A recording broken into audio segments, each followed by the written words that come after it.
everyone, Letty here from Party Planner Papery. Today I have the Not Too Shabby Shop new releases for the month of May. I have a few of the subscriptions. We're going to make some easy layered cards.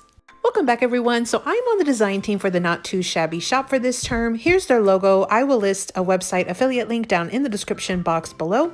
Today I have the honor of working with the Paper Pad Club. I also have the add-on ephemera pack and the stamp and die set of the month. I'm going to do a real quick unboxing. We'll start with the Paper Pad Club. So you get two paper pads. The first one's called Be My Honey Bee. It is 12 design 6x6 paper. There are 24 double-sided sheets. So you get multiple of each design. Here's what it looks like. Really calming colors, lots of really pretty like pinks or mauves and greens. And again, all those golden honey colors. So Be My Honey Bee. And then you also have Lavender Dreams. This is another 6x6. You have 12 designs, 6x6 sheets, 24 pages total. Really, again, tranquil, calming, lots of lavenders and purples and blues. Really, really calming colors. You do have those sheets of the cut aparts. I believe you get 4 of each of them. So just really, really cute pad as well. So Lavender Dreams. And again, you get 24 double-sided sheets on that one as well. So that's the Paper Pad Club. You have the option to do the add-on ephemera pack, and this is going to coordinate with one of the paper pads in the collection. This one's called Be My Honey Bee. So of course it coordinates with that first paper pad that I showed you. Here's a still shot of all of the items that come in this add-on ephemera pack. You can click on the drop down to add this ephemera pack when you're ordering your Paper Pad Club. Then you have the stamp and die set of the month. This one's called Queen Bee, and so you have lots of really cute images here and some really fun sentiments. And Jamie does have the coordinating die set. You see you have that little hexagon that will fill in to color the little hexagon piece there, bees and flowers and things. On the die set, you have the coordinating word dies as well as all of the images. So that's one of the neat things about the coordinating stamp and die set. So again, Queen Bee, this is the stamp and die set. So these are the May subscriptions from Not Too Shabby, Paper Pad Club, the add-on ephemera, and the stamp and die set. I will link my website affiliate link down below. Let's dive into the project. For today's project, I'm going to use several items from the new subscriptions, but also I brought in these dies from my stash. So I wanted something with a hexagon shape since there was lots of bee themes. This is the one that I had. It just happened to have a little lace trim. Today's project are some easy layered cards. These were so fun and actually so easy to make. We're going to make one on camera together. I'll show you how I cut down my paper to make this card. I did already add glossy accents to my ephemera pieces just to make them shine. And then I have already die cut my little lace doily or lace hexagon just to save some time as well. But I'm turning around that cardstock because it's super shiny. So I have an A2 size card base. Then I have a cardstock mat. This one's gold foiled, again 5 1/4 by 4 inches. I'm turning it upside down just because it's super shiny. But basically I'll have the gold side up, and then I have one sheet of 6x6 double-sided paper from this kit, and I brought in some enamel dots from the Fall is Coming collection. This was from the Fall 2023 collections.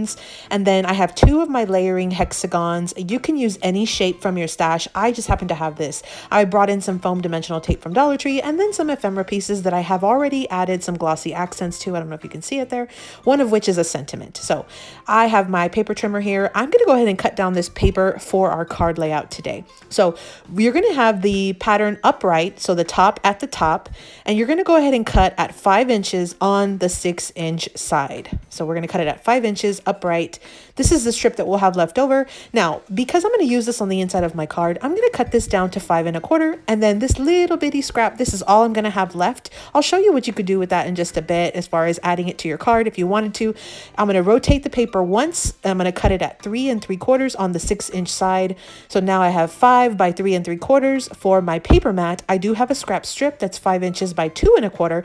I'm just going to flip flop my pattern. So one pattern will be the back pattern, one pattern will be the front pattern. I'm just kind of auditioning them to see which one I like better. And then I'm going to go ahead and layer that in front of my A2 cardstock mat that's gold foil, and then onto my card base as well. So this is kind of how I'll layer these mats. Then I'll center my hexagon right in the middle. Now, because I had that extra scrap strip, I'm going to add that to the inside of my card.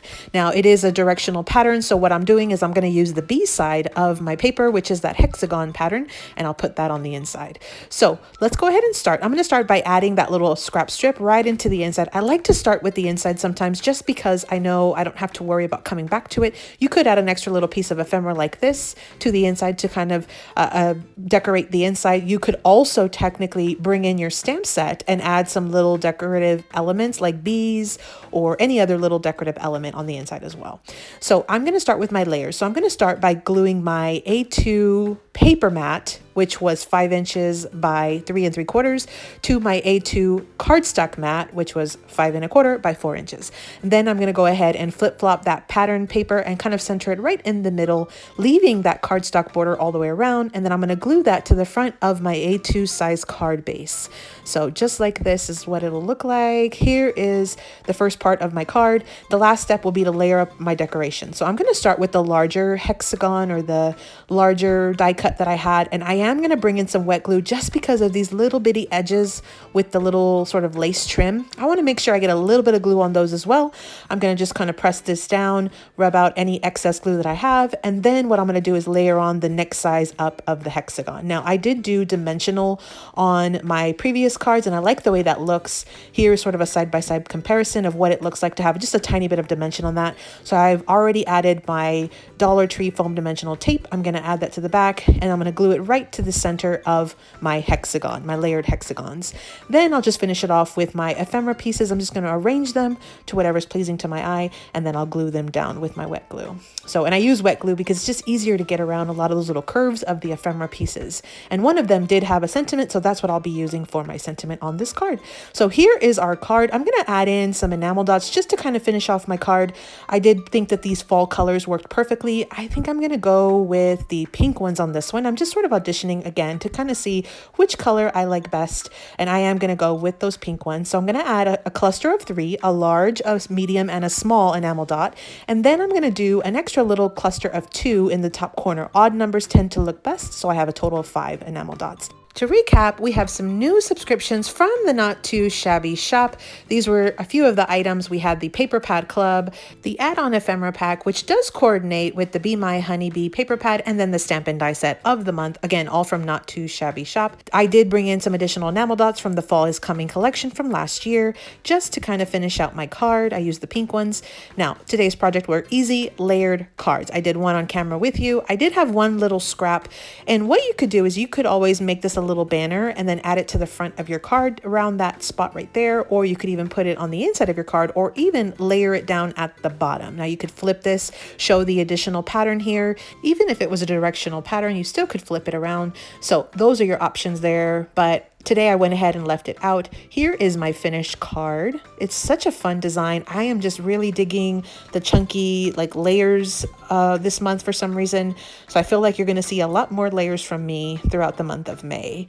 And so here were my cards, just so super fun. This is such a gorgeous set of paper pads and ephemera and stamps. So again, these were some easy layered cards using some items from the Not Too Shabby shop, the Paper Pad Club, the add-on ephemera, the stamp and die, and I brought in some extra enamel dots, all from the Not Too Shabby shop. Again, I'll list my website affiliate link down in the description box below. You can also check out the hashtag N2S May 24 to get more inspiration from the design team this month using these subscriptions and more. They also have the box of the month in addition to the 3 subscriptions that I showed today. So I hope you got a little bit of inspiration, everyone. Thanks for watching. As always, happy crafting.